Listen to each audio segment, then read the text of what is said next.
Bonjour à tous, je suis René Revol, maire de Grabel et vice-président de la métropole de Montpellier en charge de l'eau et de l'assainissement.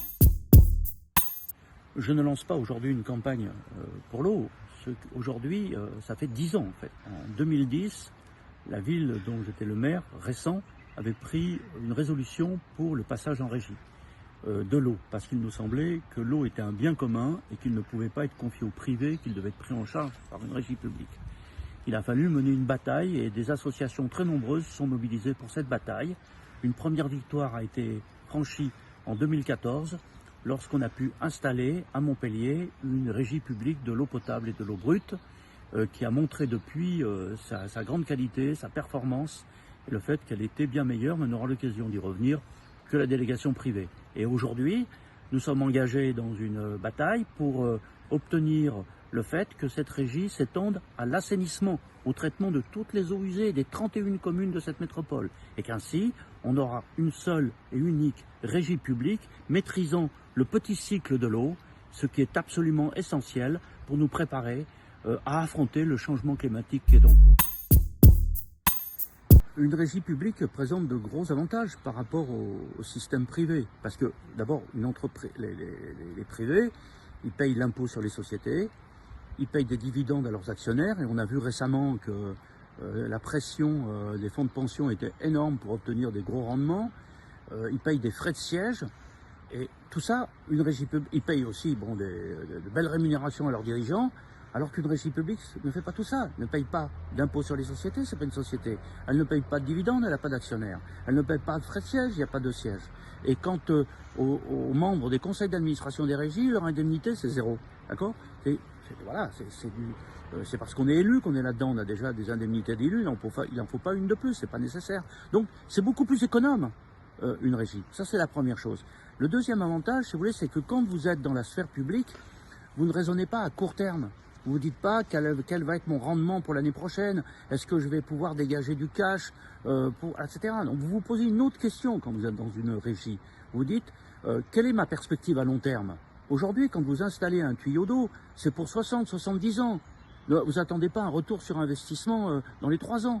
Vous cherchez à organiser la distribution de l'eau pour préserver la ressource. Donc, c'est évident que cette préoccupation du long terme, elle existe beaucoup plus dans la sphère publique que dans la sphère privée. Enfin, il y a une dimension aussi écologique et sociale. Écologique en ce sens que si vous êtes un opérateur privé, eh ben, plus vous vendez d'eau, plus vous gagnez de l'argent. C'est logique que quelqu'un ait un comportement comme ça dans le privé. Ben, justement non, il ne faut pas vendre plus d'eau, il faut en vendre moins. Parce qu'il faut préserver la ressource en eau et faire que le plus grand nombre puisse avoir accès à l'eau nécessaire à la survie et que ceux qui utilisent de l'eau d'une manière dispendieuse, sans réfléchir, par le gaspillage, eh bien, ils le payent beaucoup plus cher et que l'eau qui vient pour la survie des gens puisse être le moins cher possible. Eh bien, cette attitude à la fois sociale et écologique, une régie peut l'avoir. En étendant la régie de l'eau à tout l'assainissement des 31 communes de la métropole, on transforme la gestion de tout le petit cycle de l'eau en une gestion unifiée, cohérente. Et par là même, on va pouvoir planifier les investissements, mettre en place une tarification sociale de l'eau où les premiers mètres cubes pourraient être gratuits, organiser une planification de la gestion de notre territoire par rapport à sa ressource, et cela modifie beaucoup de choses. L'expérience qu'on a eue avec la première partie de la régie des eaux nous a permis de voir que nous avons pu baisser le prix de l'eau de 10% et en même temps augmenter les investissements dans des proportions considérables. Et donc c'est vers ça qu'on doit aller. Et maintenant, une fois qu'on aura mis en place cet outil public que constitue une régie de l'eau, nous aurons dans les mains un véritable moyen d'action. Alors une régie publique, elle est gérée d'une manière très démocratique, puisque vous avez au conseil d'administration d'une régie les représentants bien sûr des communes, des élus des différentes communes qui sont sur le territoire de cette régie, mais vous avez aussi une représentation de toute la société civile, représentation de toutes les associations environnementales et des citoyens, représentation du monde de la recherche, de personnalités qualifiées. À Montpellier, on a plein de chercheurs, on a une possibilité de recherche absolument extraordinaire, mais aussi une représentation du personnel qui travaille dans la régie, qui est élu au conseil d'administration. Et c'est ensemble que les décisions sont prises.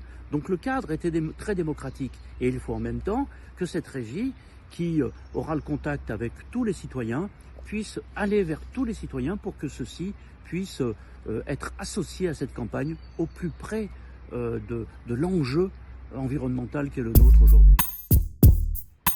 Merci à tous de nous avoir écoutés et n'hésitez pas à la partager, à vous référer à la page Facebook, à vous référer au blog, à tout ce qui peut être écrit. Et puis n'hésitez pas à mener campagne partout où vous êtes pour que l'eau bien commun soit réappropriée par les citoyens.